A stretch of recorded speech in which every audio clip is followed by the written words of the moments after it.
அருள்மொழிவர்மன் கட்டின தஞ்சை பெரிய கோவில் பத்தி தான் உங்ககிட்ட சொல்ல போறேன். இது அருள்மொழிவர்மன் கட்டினாரா அப்படின்னு சொல்லி ஷாக் ஆகாதீங்க. இந்த தஞ்சை பெரிய கோவிலை பொறுத்த வரைக்கும் அந்த 80 டன் கல்லை எப்படி தூக்கிட்டு போய் மேல வச்சாங்க, அந்த காலத்துல என்ன மாதிரி டெக்னாலஜி வந்து பயன்படுத்திருப்பாங்க, அப்ப இந்த கோயில் 6 பூகம்பங்களை தாங்கிருக்கு, அதுக்கு பின்னில என்ன தொழில்நுட்பம் பயன்படுத்தப்பட்டிருக்கும், அதே போல இந்த அருள்மொழிவர்மன் யாரு, இந்த மாதிரி நிறைய கேள்விகளுக்கு இந்த வீடியோல உங்களுக்கு விடை கிடைக்கும். 1000 வருடங்களுக்கு முன்பு வாழ்ந்த முதலாம் ராஜராஜ சோழன் தான் அருள்மொழிவர்மன். அதே மாதிரி தஞ்சை பெரிய கோவிலுக்கு ஒரு பெயர் வரலாறு இருக்கு. அது என்ன அப்படின்னா, இப்போ வந்து எல்லா மக்களும் சொல்லக்கூடியது என்ன அப்படின்னா பிரகதீஸ்வரர் டெம்பிள் அப்படின்னு விக்கிபீடியால போனாலும் அப்படிதான் வரும். மக்கள் மத்தியிலே அழைக்கப்படுற பெயர் இதுவா தான் இருக்கு. இந்த பிரகதீஸ்வரர் அப்படின்றது ஒரு சான்ஸ்கிரிட் வேர்ட். இடைக்காலத்துல ஆண்ட மராத்திய மன்னன் வைத்த பேர் தான் பிரகதீஸ்வரர் டெம்பிள். அதுக்கு அர்த்தம் என்ன அப்படின்னு சொல்லி தமிழ்ல பார்க்கும்போது பிரக அப்படின்னா மிகப்பெரிய, ஈஸ்வர் அப்படின்னா கடவுள், டெம்பிள்னா கோவில், மிகப்பெரிய ஈஸ்வரன் கோவில் அப்படின்றது அதுக்கு அர்த்தம். அப்ப இதோட உண்மையான பேர் என்ன, தஞ்சை பெருவுடையார் கோவில் அப்படின்றதே இந்த தஞ்சை பெரிய கோவிலோட உண்மையான பேர். அது காலத்தின் அடிப்படையில் மறுவி தஞ்சை பெரிய கோவில் அப்படின்னு மக்கள் கூட ஆரம்பிச்சாங்க. தமிழகத்துல நிறைய கோவில்கள் இருக்கு. இதுல என்ன ஸ்பெஷல் அப்படின்னா இந்த கோவிலோட கட்டுமானம் தான் ஒரு முக்கிய அம்சம். இந்த கோவிலை பொறுத்த வரைக்கும் தமிழையும் கட்டுமான கலை இது ரெண்டும் கலந்து கட்டப்பட்டதா இந்த கோவில். எப்படி இது தமிழும் கட்டுமான கலையும் கலந்து கட்டப்பட்ட கோவில் சொல்றேன்னா, இந்த விமானத்தோட உயரம் வந்து 214 அடிகள், உயிர்மை எழுத்து தமிழ்ல 216 எழுத்துக்கள். அதே போல அந்த லிங்கத்துக்கும் நந்திக்கு இருக்கக்கூடிய இடைப்பட்ட டிஸ்டன்ஸ் வந்து 247 அடி. அதே மாதிரி தமிழ்லையும் 247 எழுத்துக்கள் இருக்கு. இந்த மாதிரி சில விஷயங்களை வச்சு பார்க்கும்போது நமக்கு தெரியுது அந்த காலத்துல மன்னர்களும் மக்களும் தமிழ் மீது எவ்வளவு பற்றா இருந்திருக்காங்க. இந்த கோயிலை பத்தின தொழில்நுட்பத்தை தெரிஞ்சுக்க உங்களுக்கு ஆர்வம் அதிகமாயிட்டே போகும். அதுக்கு முன்னாடி இந்த கோவில் கட்டணும் ராஜராஜ சோழனுக்கு எப்படி ஒரு யோசனை பிறந்தது? காஞ்சிபுரத்துல வாழ்ந்த ராஜசிம்ம பல்லவன் அப்படின்ற மன்னனால் கட்டப்பட்ட கைலாசநாதர் கோவில் தான் இந்த பெரிய கோவில் எழுவதற்கான ஒரு ஆதாரம் அப்படின்னு சொல்லலாம். அந்த கோயிலோட அழகிலும் கலையிலும் மயங்கி போன ராஜராஜன் தன் தலைநகரிலும் அப்படியான ஒரு கலை கோவில் எழுப்ப வேண்டும் அப்படின்னு விரும்பியிருக்காரு. அதன் பின் கட்டப்பட்ட கோவில் தான் தஞ்சை பெரிய கோவில்.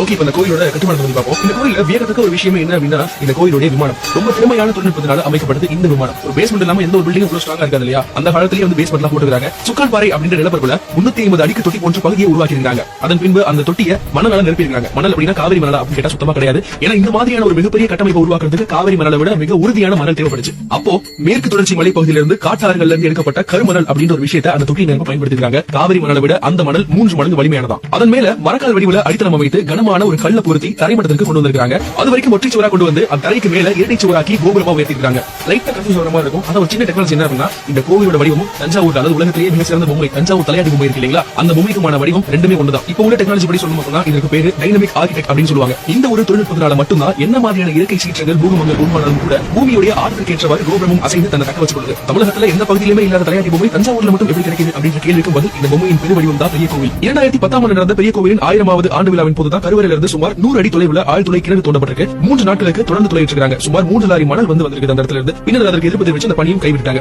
அப்போதான் தஞ்சை கோவிலோட இந்த கட்டுமான ரகசியம் வெளி உலகத்துக்கு தெரிய வந்தது. தரையோட மேல் பகுதியில் இருக்கக்கூடிய கல்லாலான கோவில் கட்டுமானத்தை விட 2 மடங்கு சுமை கீழே இருந்திருக்கு. அதாவது இந்த மணல் என்ன பண்ணுவோம் அப்படின்னா வளைந்து கொடுக்கும் தன்மை மணலுக்கு இருக்கு. அந்த மணல் விலகாம இருக்க சுத்தி பாறை வச்சிருக்காங்க. சோ மேல இருக்கக்கூடிய கட்டுமானத்துல எந்த ஒரு தகவல் அசைவு வந்தாலும் அந்த மணல் அசைஞ்சு கொடுத்து ஆட்டோமேட்டிக்கா அது சீரா இருக்குது. உலகத்துல இருக்கிற பல பில்டிங்கோட கம்பேர் பண்ணும்போது, உதாரணத்துக்கு சாய்ந்த கோபுரத்தோட கம்பேர் பண்ணும்போது கூட தஞ்சை பெரிய கோவில் ஒரு டிகிரி கூட இன்க்ளைண்ட் ஆகாம அப்படியே செங்குத்தா நிக்கிறதுக்கான காரணம் தஞ்சை பெரிய கோவிலோட ஒரு கனஅடி கல்லோட எடை பாத்தீங்க அப்படின்னா 70 கிலோவா. தோராயமாக கோவிலோட எடை 1 லட்சம் டன்னாக இருக்கணும். அப்படி ஒப்பிட்டு பார்த்தா அஸ்திவாரத்துடைய வெயிட் சுமார் 1 கோடி டன்னா இருக்கணும். அப்போ அவ்வளவு பருமனல கல் தொட்டிகளை இவங்க நிரப்பி இருக்க வேண்டும். இதன் மூலம் பூமி தகடுகள் அசைவின் போது மணல் அஸ்திவாரம் தன்னை தானே சமப்படுத்திக் கொள்ளும். இதற்கு பேர் தான் இப்போ நவீன காலத்துல ஜீரோ செட்டில்மெண்ட் ஆஃப் ஃபவுண்டேஷன் அப்படின்னு சொல்லுவாங்க. இதை விட இன்னொரு சுவாரஸ்யமான விஷயம் என்ன அப்படின்னா, அந்த கோயில் கட்டப்பட்டது முழுக்க கிரானைட் கற்களால. அந்த கிரானைட் கற்கள் அந்த கோயிலை சுத்தி 50 மைல்களுக்கு எங்கேயுமே கிடைக்காதான். கிட்டத்தட்ட 1000ஆம் ஆண்டிலேயே வந்து அவங்க இந்த மாதிரி டிரான்ஸ்போர்டேஷன் பண்ணிருக்காங்க. இவ்வளவு டன் கற்களையும் மணல்களையும் ஒரு இடத்துல இருந்து இன்னொரு இடத்துக்கு கொண்டு போறது சாதாரணமான விஷயமும் கிடையாது. இதுக்கு மட்டும் எத்தனை பேர் உழைச்சிருப்பாங்க அப்படின்னு சொல்லி பார்க்கும்போது அதுதான் ரொம்ப ஆச்சரியமா இருக்கு. 1 லட்சம் பேரை வச்சு இந்த கோயிலை கட்டிக்கிறாங்க. அந்த 1 லட்சம் பேரும் யாரு அப்படின்னா கைதிகள். ராஜராஜ சோழன் எதிர்நாட்டுகளோட படையெடுத்து அங்கிருந்து கொண்டு வரப்பட்ட கைதிகளால இந்த வேலை பண்ணிருக்காரு. இதனால அந்த கைதிகள் கொடுமைப்படுத்தப்பட்டாங்களா அப்படின்னு கிடையாது. அவங்களுக்கு 3 வேளை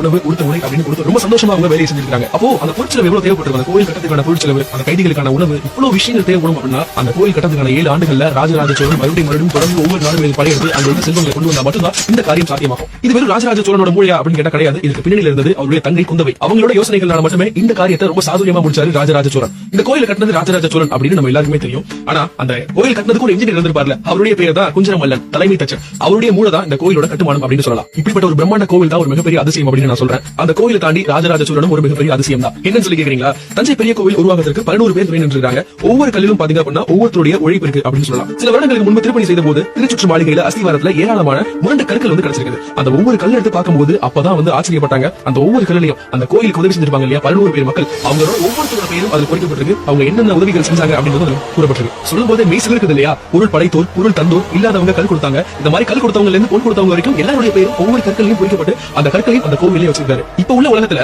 தான் பேர் தான் முன்னாடி, நான் செஞ்சதுதான் எல்லாமே அப்படின்னு சொல்ற காலகட்டத்துல நம்ம தமிழர்கள் 1000 வருஷத்துக்கு முன்னாடியே உழைப்புனா இது எல்லாரும் சேர்ந்து பண்றதா, கூட்டு முயற்சி தான் இது அப்படின்ற மாதிரி ராஜராஜ சோழன் ரொம்ப சிம்பிளா அவருடைய பேரை மட்டும் நிலைநாட்டிருக்கலாம். ஆனா இந்த கோவிலுக்கு யார் யாரோட பங்களிப்பு இருந்துச்சோ அத்தனை பேர்களுடைய பெயர்களும் இடம்பெறணும் அப்படின்னு அவர் காட்டினாரு. அக்கறை அவரை வேற லெவல்ல வைக்க தோணுது. தஞ்சை பெரிய கோவிலை பத்தி பேசுறப்போ உடனே நமக்கு ஞாபகம் வருது அந்த கோயிலோட உயரத்தில் இருக்கக்கூடிய 80 டன் பாறை. அந்த பாறை அவங்க எதுக்கு வைக்கணும்? இந்த கோயிலோட கட்டுமானம் எப்படி இருக்குன்னா பசல் டெக்னாலஜி அப்படின்ற முறையில ஒரு கல் மேல இன்னொரு கல் அடிக்கி தான் உருவாக்கி இருக்காங்க. அதை ஒட்டுறதுக்கு எந்த ஒரு சிமெண்ட்டும் பசையும் எதுவுமே பயன்படுத்தல. அப்ப என்ன பண்ணணும்? இந்த கற்கள் அடுக்கி இந்த கல் நகராமல் இருக்கணும்னா மேல் விசையில இருந்து கீழ் விசையை நோக்கி ஒரு பெரிய அழுத்தம் கொடுக்கணும் இல்லையா? அந்த அழுத்தத்தை கொடுக்கறதுக்காக தான் இந்த 80 டன் பாறையை வந்து மேல படுக்க வச்சிருக்காங்க. ஆனா அந்த காலத்துல ராஜராஜ சோழன் ஒரு சாதுரியமான திறமையினால இவ்வளவு விஷயங்கள் பண்ணிருக்காரு. அந்த ஒரு கல் இங்கிருந்து மேல எப்படி கொண்டு போயிருப்பாங்க அப்படின்னா ஒரு ரேம்ப் மாதிரி சில கிலோமீட்டர்கள் செட் பண்ணி யானைகளை வச்சு இழுத்து இந்த வேலையை முடிச்சிருக்காங்க. இதெல்லாம் தாண்டி இன்னும் மர்மமான விஷயங்கள் நிறைய இருக்கு. தஞ்சை பெரிய கோவில்ல எக்கச்சக்கமான சுரங்க பாதைகள் இருக்கு. அதெல்லாம் அரசுனா நிறைய தரவுகள் கிடைக்கும் அப்படின்றது ஆராய்ச்சியாளர்களோட கருத்து. இப்போ இருக்கிற காலகட்டத்தில் நிறைய படிப்புகள் படிச்சு கட்டப்படுற வீடுகள்லாம் மேக்ஸிமம் 50 வருஷம் 100 வருஷம் அது பெரிய ஆச்சரியமா காணப்படுது.